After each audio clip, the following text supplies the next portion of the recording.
I should have known something was wrong when Dad texted, "Family dinner tonight, 6 p.m. Don't be late." Dad doesn't text. He calls, preferably during work hours when he knows I can't answer, then leaves voicemails that sound like hostage negotiations. But a text with punctuation? That was new. I'm Jordan, 30 years old, architect. I design buildings for people who appreciate clean lines and functional spaces. I own a 3-bedroom house in a decent neighborhood. Paid for it myself.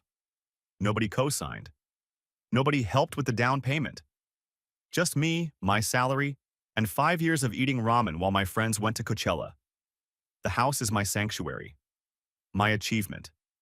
My proof that being the family afterthought can actually work in your favor if you channel the neglect into productivity and spite.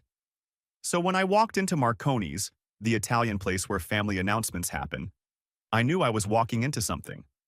Mom was already crying. That's how I knew it was bad. Dad had his "I've made a decision" face. The one he uses when he's about to declare something non-negotiable that absolutely should be negotiated. My brother Kevin was there with his wife Amanda and their 2 kids. Kevin looked uncomfortable. Amanda looked confused. The kids looked like they wanted to be literally anywhere else. Relatable, honestly. "Jordan, you're here." Mom dabbed her eyes with a napkin that had seen better days. "Got the text. What's the emergency?" I sat down across from Kevin. He wouldn't make eye contact. Interesting. "No emergency," Dad said, in a tone that meant definitely an emergency. "Just family business." Family business. The phrase that preceded every terrible decision my family had ever made, including but not limited to lending Kevin $5,000 for a business opportunity that turned out to be a timeshare presentation, buying a boat none of us wanted, and that one Thanksgiving we all got food poisoning because Mom insisted on deep frying a turkey in the garage. "Okay, what family business?" Dad folded his hands. Power pose. Attorney pose. The "I'm about to tell you something you won't like and I'm framing it as good news" pose. Kevin and Amanda are going through a rough patch financially. I waited. They're being evicted from their apartment. I looked at Kevin. He was studying his bread plate like it held the secrets of the universe. "Sorry to hear that," I said. Meant it, actually. Eviction sucks. "So," Dad continued, "your mother and I have been discussing solutions." Red flag. When parents discuss solutions, it means they've already decided and you're about to become part of the plan without your consent. "And we've decided," Dad said, smiling like he'd just solved world hunger, "that Kevin's family will move in with you." I blinked. Looked at Mom. She was nodding enthusiastically. Looked at Kevin. He was still avoiding eye contact. Looked at Amanda. She looked mortified. Looked back at Dad. "I'm sorry, what?" "Your house, 3 bedrooms. You're single. They need space. It's perfect." Perfect. Right? Like pineapple on pizza or my college roommate's garage band. "That's not happening," I said calmly. "Jordan, be reasonable." "I am being reasonable. I'm reasonably saying no to 4 people I didn't invite moving into my house." "It's temporary," Mom jumped in. "Just until they get back on their feet." "How temporary?" Silence. "Mom, how temporary?" "Well, that depends on Kevin's job situation." "He doesn't have a job?" I turned to Kevin. "Dude, what happened?" Kevin finally looked up. "Got laid off 3 months ago." 3 months? And you're just now telling everyone? "We thought he'd find something quickly," Amanda said quietly. "But the market's tough." "So let me get this straight," I said, doing mental math that was rapidly approaching migraine territory. "Kevin's been unemployed for 3 months, you're being evicted, and the solution is for all 4 of you to move into my house? For an undefined period of time? You have the space." Dad's voice had that edge, the one that meant disagreement wasn't welcome. "I have the space because I bought a 3-bedroom house. For me. Solo. Singular. 1 human. Family helps family, Jordan." There it was. The phrase. The magical incantation that made any request non-negotiable. Family helps family. Dad's favorite saying. usually deployed right before asking me to help Kevin with something. Funny how family only flowed in one direction, like a one-way street or a toilet. I'm not doing this, I said. It's already decided, Dad said. Not asking. Telling. By who? By us. Your mother and I. We've already told Kevin they can move in this weekend. I felt my eye twitch.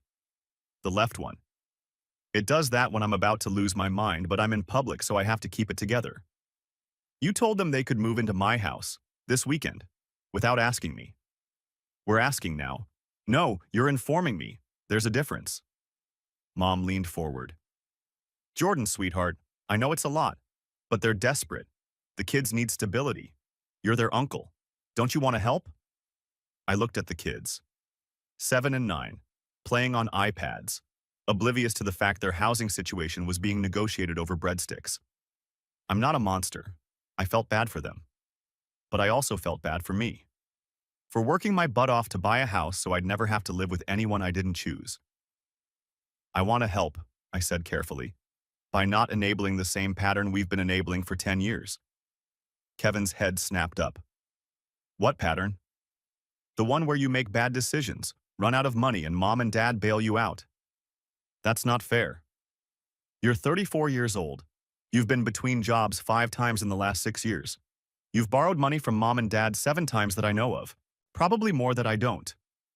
Jordan, that's enough. Dad's voice went sharp. Is it? Because I've been watching this cycle my entire adult life and nobody seems to think it's a problem. Kevin's going through a hard time. Kevin's always going through a hard time. And the solution is always someone else's money, someone else's space, someone else's problem. Amanda looked like she wanted to disappear into the floor. The kids had stopped playing and were watching now. Great. Family trauma in real time. I understand you're upset, Mom said in her kindergarten teacher voice. But this is what families do. They support each other. You're right, I said, standing up. Mom's face lit up. So you'll do it? No, but you're right that I have extra space. Dad relaxed. Good. We can move them in Saturday. I also have security cameras. The table went quiet. What? Kevin's voice was small. I pulled out my phone. Unlocked it. Opened the app that controlled my home security system. Top-of-the-line cameras, motion sensors, cloud storage, 4K resolution, cost me $1,200 but worth every penny. Jordan, what are you doing? Mom's voice had gone uncertain. Showing you something interesting. I scrolled through the footage archive. Found what I was looking for. Want to see what they caught last month? Jordan, Kevin stood up. Don't what? I looked at him. Really looked. He was pale, sweating, eyes wide, guilty. So incredibly, obviously guilty. Don't show everyone how you broke into my house? Amanda's head whipped toward Kevin. What? Mom gasped. Dad froze. The kids were definitely paying attention now. I turned my phone around, hit play. The footage was crystal clear. Date stamp, April 23rd. Time, 3:47 p.m., a Tuesday. I'd been at work. The video showed my front door. Then Kevin's face as he looked around nervously. Then Kevin pulling something out of his pocket. A lockpick set. Is that? Amanda couldn't finish. Lockpick set. Amazon. $29.99 with Prime shipping. 5-star reviews. Great for emergencies? I kept playing the video. This must have been Kevin's emergency. On screen, Kevin worked the lock for about 2 minutes. Then the door opened. He went inside. You broke into Jordan's house? Amanda's voice could have shattered the wine glasses. I can explain. There's more. I fast-forwarded. Showed Kevin going straight to my office, opening drawers, taking my laptop, my external hard drives, my camera equipment, all of it. Just taking my stuff. Mom's hand went to her mouth. Dad looked like he'd been slapped. Kevin was standing now, hands up. Jordan, let me explain. Explain burglary, please. I'd love to hear this. I was going to return it. Were you? I swiped to another video. Different day. Different pawn shop. Because this is you, at Mike's Pawn, on April 24th. Selling my camera gear. The video showed Kevin at the counter. Haggling. Actually haggling over the price of stolen property. Amanda stood up. Just stood there. Staring at her husband like he was a stranger. You stole from your brother? And pawned his things? We needed the money. So you robbed him? The kids started crying. Quietly. The way kids cry when they know something bad is happening, but don't understand what. Mom was crying too. Loud crying. The kind that made nearby tables look over. Dad's lawyer brain was rebooting. Jordan, this is a family matter. This is $8,000 worth of burglary. I showed him the itemized list I'd made. Laptop, $2,000. Hard drives, $800. Camera equipment, $4,000. Miscellaneous, $1,200. Total, $8,300. $8,000? Amanda looked like she might pass out. Plus emotional damages. And the cost of the security system I had to install because my own brother was robbing me. Kevin sat down hard, head in hands. I'm sorry. I'm so sorry. I needed money for rent, for the kids. I was desperate. So you committed multiple felonies? Multiple? Dad's voice was faint. I swiped through my phone. Want to see the other times? March 15th, took my power tools. February 3rd, I went through my garage. January 7th, stole my mail. I looked at Kevin. I installed the cameras in January, after I noticed things going missing. Took me 3 months to confirm it was you. The table was silent. Like funeral silent. So, I said, pocketing my phone. Still want to tell me what I'm doing with my house? Dad opened his mouth, closed it, opened it again. We need to handle this privately. Do we? Jordan, please. He's your brother. My brother who's been systematically robbing me for months. We'll pay you back? With what money? You just said Kevin's unemployed. Mom grabbed my hand across the table. Please don't involve the police. We can fix this. As a family. I looked at her. At Dad. At Kevin, who looked like he wanted to crawl under the table and die. At Amanda and the kids, who were casualties in a disaster they didn't create. You have 24 hours, I said quietly. Either Kevin turns himself in, or I file charges. Your choice. I grabbed my jacket. Where are you going? Mom asked. Home, to my house, that nobody is moving into, to review my security footage and decide exactly how many felonies to report. I walked out. Got to my car. Sat there for a minute, gripping the steering wheel, trying not to scream. My phone buzzed. Text from Kevin. Kevin. Please don't do this, Kevin. I'm begging you. Kevin, I'll pay you back. Kevin, please. I turned off my phone, drove home, to my 3-bedroom house, where the security cameras were still recording, where my brother had broken in and stolen from me, where my family thought I should just let it go. I unlocked my door, the one Kevin had picked, walked inside, the house he'd violated, made tea, sat on my couch, and waited to see what my family would choose, their golden boy's freedom, or actual consequences. I'd give you one guess which they'd pick, but you'd probably be wrong.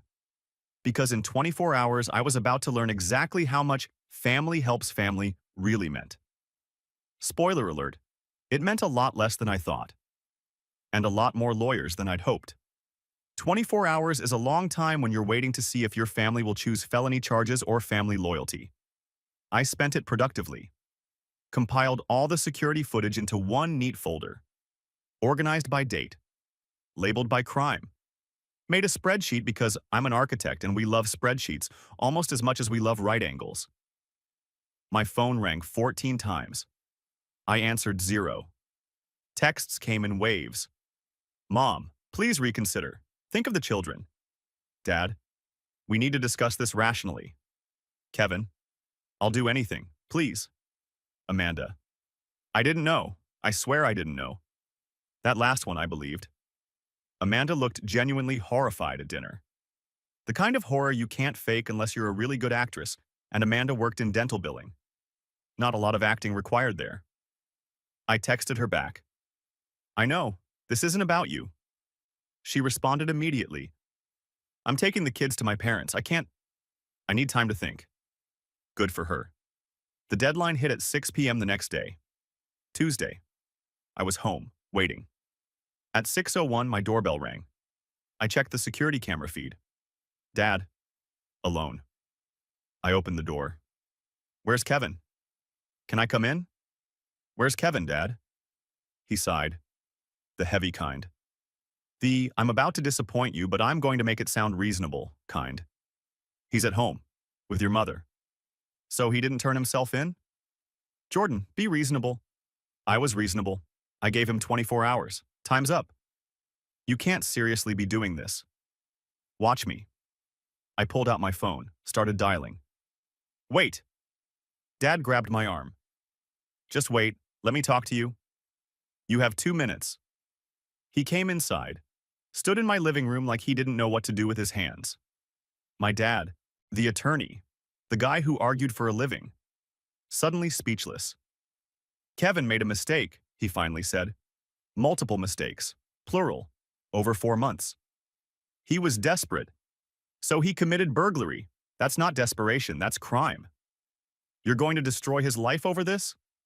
I laughed. Couldn't help it. I'm going to destroy his life? Dad, he destroyed his own life. I'm just documenting it. He has children. He should have thought of that before breaking into my house. Jordan, please. Dad's voice cracked. Actually cracked. He's your brother. He's a thief. He's family. There it was again. The magic word. Family. Like it was a get-out-of-jail-free card. Literally. You know what's funny? I said. When I needed help with my down payment 4 years ago, you said I should stand on my own 2 feet. Remember that? Dad looked uncomfortable. When I asked for a loan to buy my first work truck, you said adults don't borrow from their parents. That was different. How? How is it different? Kevin's struggling. I was struggling. I was 26, broke, trying to start my career. And you told me to figure it out myself. You were always more capable. So I get punished for being competent? Kevin gets rewarded for being a disaster? Silence. Your 2 minutes are up, I said. Leave. Jordan, get out of my house before I call the police for trespassing too. He left. I watched him drive away on my security cameras. Then I made the call. Police non-emergency line, how can I help you? Hi, I'd like to report a burglary. The officer who took my statement was named Rodriguez. Mid-40s. Tired eyes. The look of someone who'd seen everything and was mildly surprised to see something new. So, let me get this straight, she said, reviewing my report. Your brother broke into your house. Multiple times. You have video evidence. And your family wants you to… What? Just forget about it? They wanted me to let him and his family move in, actually. She looked up from her notepad. I'm sorry, what? At dinner, where I showed them the footage, they'd already decided his family would move into my house, without asking me. The house he burglarized. That's the one. She set down her pen. Mr. Morrison, I've been doing this job for 17 years. This is a new level of audacity. My family's very special. Clearly. She pulled up the video files I'd sent. Watched Kevin pick my lock. This is very clear footage. 4K resolution, worth every penny. And he sold the items at Mike's Pawn? Yep. I have that footage too. Plus the receipt they gave me when I bought my own camera gear back. You bought back your stolen property? Seemed easier than waiting for the legal system, no offense. None taken. Smart, actually. She made notes. Total value of stolen property? $8,300. Itemized list is in the file. This is very organized. I'm an architect. We're organized or we're unemployed. She almost smiled. Mr. Morrison, I have to ask, are you sure you want to press charges? This is your brother. It's going to get ugly. Officer Rodriguez, it's already ugly. I'm just making it official. Fair enough. She closed her notepad. We'll investigate. Given the video evidence, this should move pretty quickly. Expect an arrest within the week. Thank you. One more thing. Does your brother know you filed this report? Not yet. You might want to let your family know before we show up. I'll think about it. I didn't think about it. 3 days later, they showed up anyway. I was at work when Kevin texted me a photo. Him, in handcuffs, at our parents' house. Kevin. Happy now? I showed my assistant. My brother just got arrested for robbing me and he's asking if I'm happy about it. She looked at the photo. Are you? I'm something. Not sure happy is the word. Satisfied? Getting warmer. Kevin was charged with burglary, theft, and receiving stolen property. Bail was set at $15,000. Mom called me crying. They arrested him at our house, in front of the neighbors. He committed crimes at my house, in front of my security cameras. How could you do this to us? I didn't do anything to you. I reported a crime. The police did the rest. He's your brother. He's a felon, allegedly, until the trial. She hung up on me. Dad called an hour later. Lawyer voice, professional, cold. We're posting bail. He'll be out by tonight. Good for you. The family is very disappointed in you. Which family? The one that forgot my birthday 3 years running? Or the one that wanted me to house my burglar? You're being vindictive. I'm being consistent. I said I'd report it if he didn't turn himself in. He didn't. I did. Everyone got what they chose. This will destroy his chances of employment. He didn't have employment. He's been unemployed for 3 months, remember? That's why he was robbing me. You know what I mean. I do, and I don't care. Actions have consequences, even for Kevin. When did you become so cold? Around the time my brother broke into my house and my parents told me to get over it. I hung up. My phone immediately rang again. Different number. I answered. Jordan, it's Amanda. Hey, you okay? No, but that's not why I'm calling. She sounded exhausted. I wanted to apologize, for Kevin, for everything. You didn't know. I should have known. The signs were there, I didn't want to see them. That's not your fault. I'm filing for divorce. I wasn't surprised. I'm sorry. Don't be. You did me a favor. The kids and I are staying with my parents. I talked to a lawyer. Given Kevin's arrest, I should get full custody easily. Good. The kids don't need to be around this. They ask about you. They like you. I like them too. Can they still see you? I know that's weird to ask, but you're their uncle, and you're honestly the most stable adult in this whole mess. Yeah, of course. Bring them by sometime. I'll teach them about security systems. She laughed. Tired laugh. Maybe save that for when they're older. Fair. We hung up. That night, I got an email from the prosecutor's office. Kevin had taken a plea deal. Guilty plea in exchange for probation instead of jail time. 18 months probation. 500 hours community service. Full restitution of $8,300 plus court costs. Fees. Probation fees. Total, about $12,000. On top of the bail money my parents had posted. On top of whatever Amanda's divorce would cost. Kevin had sold my camera gear for $800, and it was about to cost him everything. I forwarded the email to my parents. No message, just the facts. Mom called immediately. Are you satisfied now?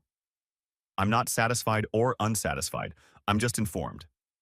He has a record now, a criminal record. He committed crimes. That's how records work. You've ruined his life. No, Mom, he ruined his life. I just refuse to be collateral damage. Family forgives. Family also doesn't commit burglary, but here we are. I don't even know who you are anymore. I'm the son whose house got broken into, the one you told to give his burglar free housing, the one you're mad at instead of the actual criminal. I'm exactly who I've always been. You're just finally paying attention.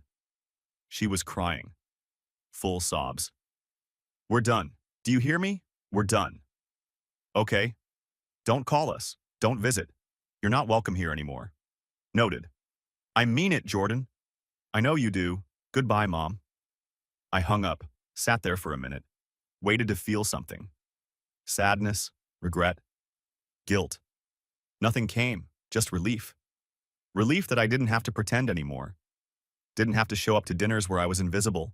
Didn't have to help Kevin out of disasters he created. Didn't have to hear about family from people who only used the word when they needed something. I was done, and it felt good.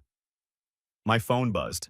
Text from Sarah, my cousin, the only family member with functioning brain cells. Sarah. Heard about Kevin? Holy hell. Me. Yeah. Sarah. You okay? Me. Surprisingly, yes. Sarah. Your mom's telling everyone you're a monster. Me. Cool. What's everyone saying? Sarah. Half agrees with her. Half think you're a legend. Me. I'll take those odds. Sarah. For what it's worth? Team legend here. Me. Thanks, Sarah. Sarah. Thank you. Someone needed to stop enabling Kevin. Glad it was you. I smiled. Set my phone down.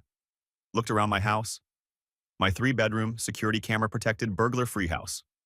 Mine. The doorbell rang. The security camera showed a delivery driver. Package. I opened the door. Signed. Took the box. Inside, the new camera I'd ordered. To replace the one Kevin stole. Better model. Higher resolution. Facial recognition. I installed it that night. Pointed it at my front door. At the lock Kevin had picked. At the threshold he'd crossed. And I smiled.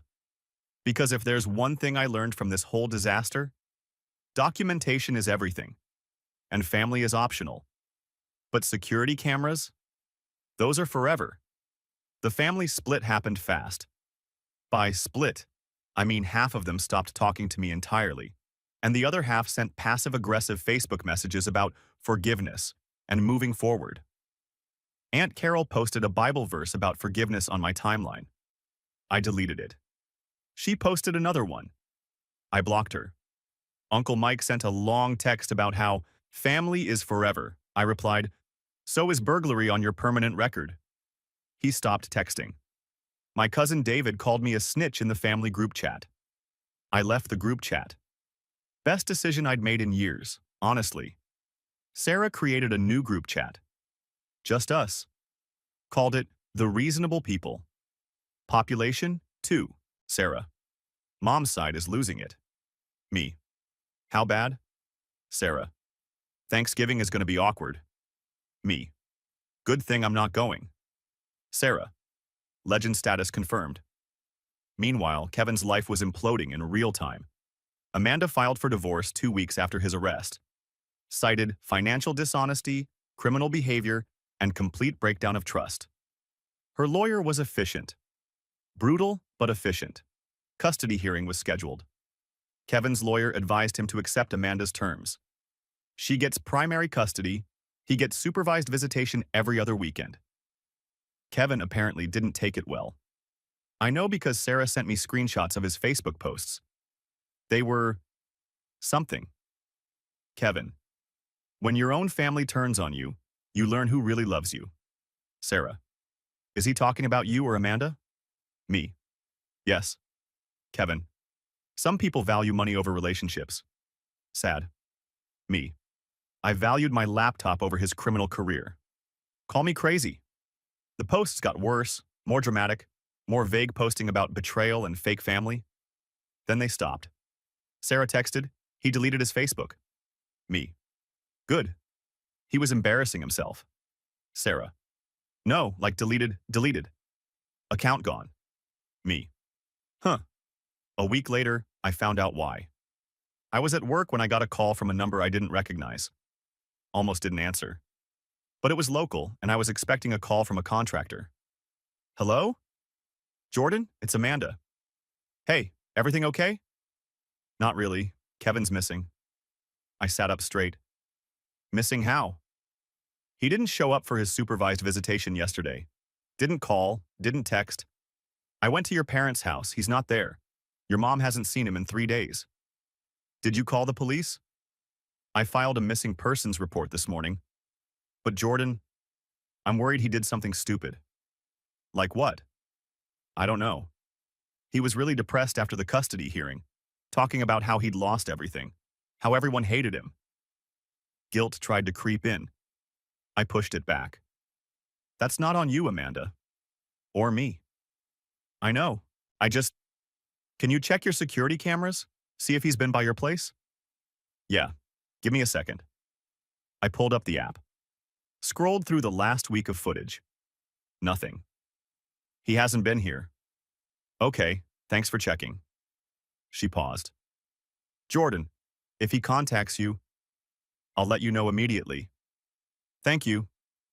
Kevin turned up 2 days later. Not missing, just hiding. He'd driven to a motel 3 towns over, spent his bail money on a room and apparently a lot of whiskey, based on the empties the police found when they did a wellness check. He wasn't hurt, just drunk, and feeling sorry for himself. Mom called to tell me. Are you happy now? Your brother tried to kill himself. He got drunk at a motel. That's not a suicide attempt. That's a Tuesday for some people. He was devastated. He was avoiding his responsibilities. There's a difference. You did this to him. No, Mom. He did this to himself. I just refuse to enable it. We're going to lose him. You already lost him, years ago, when you kept bailing him out instead of letting him face consequences. This? I gestured at nothing because she couldn't see me. This is just the bill coming due. She hung up. 3 weeks after Kevin's motel incident, Dad called. I almost didn't answer, but curiosity won. What? We need to talk, in person. Why? Not over the phone. Can you come to the house? The house I'm banned from? Silence. Your mother was upset. She didn't mean... She meant it, and I'm fine with it. What do you want, Dad? Heavy sigh. We have a financial situation. You have lots of situations. Be specific. We're in debt, serious debt, and we need your help. I laughed. Couldn't help it. You need my help? The son you disowned 3 weeks ago? We didn't disown. Mom literally said I'm not welcome. That's pretty close. Jordan, please, this is serious. How serious? Come to the house, we'll explain everything. Against my better judgment, I went. The house looked the same. Suburban. Well-maintained. The picture of middle-class stability. Lies, apparently. Mom answered the door. Eyes red. She'd been crying. Shocking. Jordan, thank you for coming. Dad said it was important. She led me to the kitchen. Dad was at the table. Papers spread everywhere. Financial statements, bank records, loan documents. I sat down. Talk. Dad slid a paper toward me. We took out a loan 2 years ago, $40,000. I looked at the document. Home equity line of credit, 8% interest. Payments, $650 monthly. For what? Kevin's debts. Of course. He had gambling debts, $20,000. We paid them off. Then he needed help with his business. What business? The one that didn't work out. We gave him another $20 for startup costs. Let me guess. There was no business. Dad's face confirmed it. So you loaned Kevin $40,000 for fake business and real gambling debts, and now you can't pay it back. We've been making payments, but with the bail money, we had to pull from savings. How much was bail? $15,000. I did the math. So you're $55,000 in debt because of Kevin. We're behind on the loan payments. 3 months. The bank is threatening foreclosure. I stared at them. My parents. Who'd chosen Kevin's disasters over their own financial security. And you want me to bail you out? We're not asking for a handout. What are you asking for? Mom jumped in. A loan. Just enough to catch up on payments. We'll pay you back. With what money? You're both retired. You have fixed income. How exactly are you paying back a loan while also paying back the bank? Silence. You're not asking for a loan. You're asking for a gift. You want me to give you money you'll never repay. We're family, Mom's voice cracked. Right, family. The thing you said I wasn't part of 3 weeks ago. I was upset. You were honest. And now you need money, so suddenly I'm family again. Convenient. Dad tried his lawyer voice. Jordan, be reasonable. This is our home. We could lose it. You could have not taken out a loan for Kevin. He was desperate. He's always desperate. That's the point. He creates disasters and you pay for them, every single time. And now you're about to lose your house because you can't stop. What do you want us to do? Mom was crying full force now. I want you to let him fail. Stop saving him. Stop enabling him. Let him hit rock bottom so maybe he'll figure out how to stand up on his own. He's our son. So am I. But you never loaned me $40,000. You told me to figure it out myself. You were capable. Stop saying that. I stood up. Stop punishing me for being competent. Stop rewarding him for being a disaster. You created this. You made him dependent. And now you're losing your house because of it? Dad slumped. So you won't help? No? Not even a little? Not even $1? Mom stood up. Then get out. Get out of my house. Gladly, I grabbed my keys. Good luck with the foreclosure. I left, got to my car, hands shaking. Not from guilt, from anger. Anger that they'd learned nothing. That Kevin was still the priority. That they'd rather lose their house than admit they'd failed him. My phone buzzed. Sarah. Sarah. Heard Mom yelling from my car. You okay? Me. She was there? Sarah. Parked down the street. Wanted backup in case it got bad. Me. It got bad. Sarah. Need to talk? Me. Yeah. Coffee? Sarah.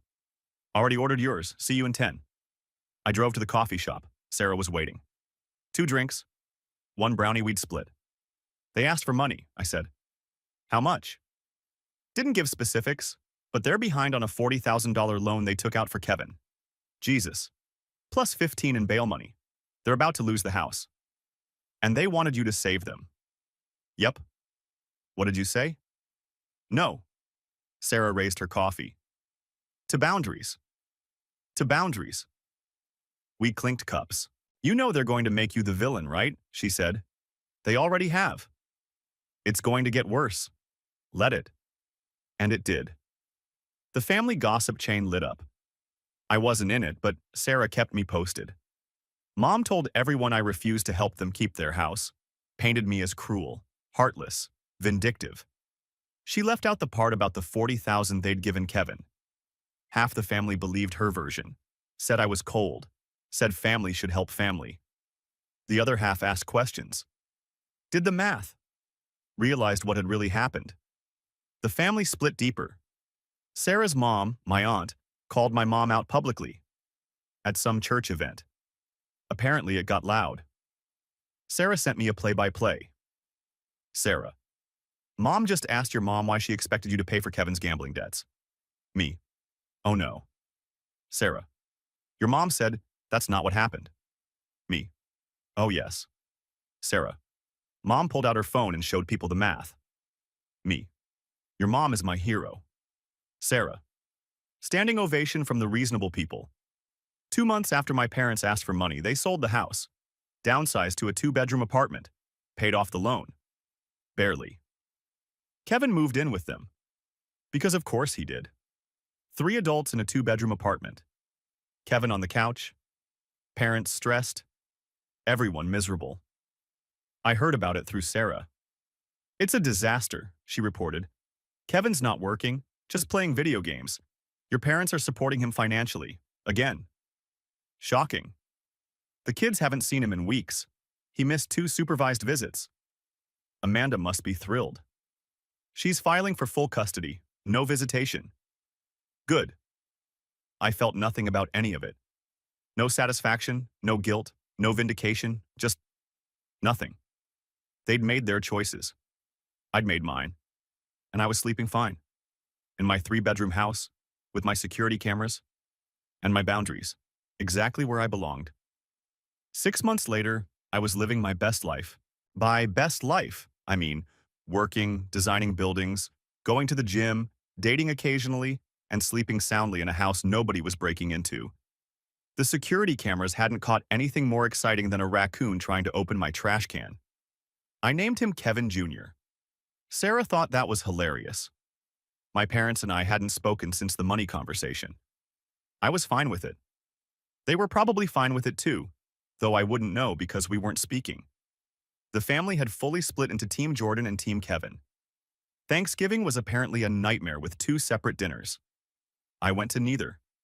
Ordered Chinese food and watched football. Best Thanksgiving ever. Then, on a random Tuesday, my phone rang. Amanda. Hey, I answered. Everything okay? Yeah, actually, really okay. Can I ask you something weird? Weird is my baseline now. Go ahead. The kids want to see you. Would that be okay? I paused. Kevin's okay with that? Kevin signed away his parental rights last month. I sat up. What?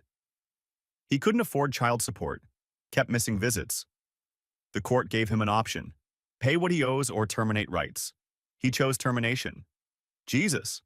Yeah, so legally, he's not their father anymore. And they've been asking about you. You're the only stable male figure they remember. That's depressing. Tell me about it. But they miss you. And honestly, I trust you more than anyone else in this mess. Yeah, of course. Bring them by whenever. Saturday? We could do lunch? Perfect. Saturday came. Amanda showed up with the kids. They looked older, happier, more stable. We ordered pizza. The kids told me about school, their new house. Amanda's boyfriend, a CPA named Derek, who sounded incredibly boring and stable, exactly what they needed. Uncle Jordan, the youngest one, asked, "Why don't we see Daddy anymore?" Amanda tensed. I took a breath. Sometimes adults make choices that hurt people they love. Your dad made some choices that hurt a lot of people, and now he's dealing with the consequences. Did he hurt you? Yeah, he did. Are you still mad? No, I'm just done being mad. Being mad takes too much energy. The kid nodded, like that made sense. Kids are weird like that. They get stuff adults complicate. After lunch, Amanda pulled me aside. Thank you for being honest with them. They deserved honesty. They've had enough lies. Your parents ask about you, through my mom. What do they say? That they miss you, that they were wrong, that they want to apologize. They have my number. I know, I think they're ashamed. Good. Shame is educational. She smiled sadly. You're doing okay, aren't you? Yeah, I really am. I'm glad. You deserve it. After they left, I sat on my porch. Sun setting. Quiet neighborhood. My house. My space. My peace. My phone buzzed. Email notification. Subject. From Dad. I almost deleted it. But curiosity won. Jordan, I'm not asking for forgiveness. I know we're past that. But I wanted you to know that your mother and I are in counseling, financial counseling, and regular counseling. We're learning a lot, mostly about how badly we failed you. And Kevin. We enabled him until he couldn't function without us. And we ignored you until you didn't need us. You were right. About everything. Kevin's living with us. Not working. Not trying. We told him last week he has 30 days to find a job or he's out. It's the hardest thing we've ever done. The counselor says we're finally setting boundaries. Apparently, you've been doing that for years. Smart kid. I don't expect a response. Just wanted you to know we're trying. Finally. Dad, I read it twice. Felt something. Not forgiveness. Not reconciliation. Just acknowledgement that they were finally seeing reality. I didn't respond. A month later, Sarah texted, Kevin moved out. Got a studio apartment and a job at Home Depot. Me. Good for him. Sarah. You're not going to gloat? Me. Why? I'm not invested in his failure or his success anymore.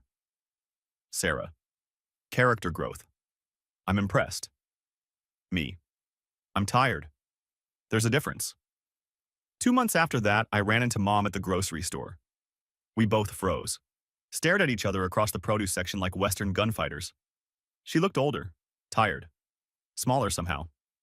Jordan. Mom. Silence. You look good, she said. Thanks. You too. Lie, but polite lie. How's the house? Good, secure. No break-ins lately. She flinched. I deserve that. Yeah. Can we talk? Not now, but sometime? I thought about it. Really thought about it. Maybe, eventually, but not yet. She nodded. That's fair. Mom? Yeah? Is Kevin really working? He is. Home Depot, full time. He hates it, but he's showing up. Good. He asks about you sometimes. Tell him I'm fine, and tell him if he ever comes near my house again, the cameras are still recording. She almost smiled. I will. We parted ways, went to our respective checkouts, separate lives. That night, I updated my security system. Not because I needed to, just because I could. Added 2 more cameras, better night vision, facial recognition software that would alert me if Kevin, or anyone from my family, came within 50 feet of my property. Overkill? Maybe. Satisfying? Absolutely. Sarah came over for dinner, brought wine. We sat on my porch. Your mom told my mom she saw you. Yeah. Produced section ambush. How was it? Weird. Civil. Brief. You going to reconcile? Eventually, maybe, on my terms, with boundaries so thick you could build a house with them. Speaking of houses, she gestured around. You ever think about selling? Getting something bigger? Nope. This place is perfect. 3 bedrooms for one person? 1 bedroom for me. 1 for an office. 1 for guests who respect boundaries and don't commit felonies. She laughed. So just me. Pretty much. We clinked glasses. To surviving family, she said. To choosing family, I corrected. Even better. A year after the dinner that started it all, I got a card in the mail. From Kevin. I almost threw it away, but I opened it. Inside, a simple note. I'm sorry for everything. I don't expect forgiveness. I don't deserve it. But I wanted you to know I'm trying to be better. One day at a time. The kids are happy. Amanda's happy. That's what matters. I hope you're happy too. You deserve it more than anyone. Kevin. I read it once. Put it in a drawer. Didn't respond. Because here's what I'd learned over the past year. Apologies are nice. Change is better. And I didn't owe anyone access to my peace just because they finally figured out they were wrong. My house stood quiet, secure, protected. The cameras recorded nothing but normal life. Neighbors walking dogs, mail carriers, the occasional delivery, no break-ins, no drama, no family demanding things I didn't want to give. Just me, my space, my boundaries. And every night I'd check the security footage before bed. Not because I was paranoid, but because documentation had saved me once. And I'd learned. The best defense against people who don't respect your boundaries is proof that they cross them. So the cameras stayed. The boundaries stayed. And I stayed exactly where I'd built myself to be. Safe, secure, unbothered. In a 3-bedroom house that was finally completely mine. No sharing required.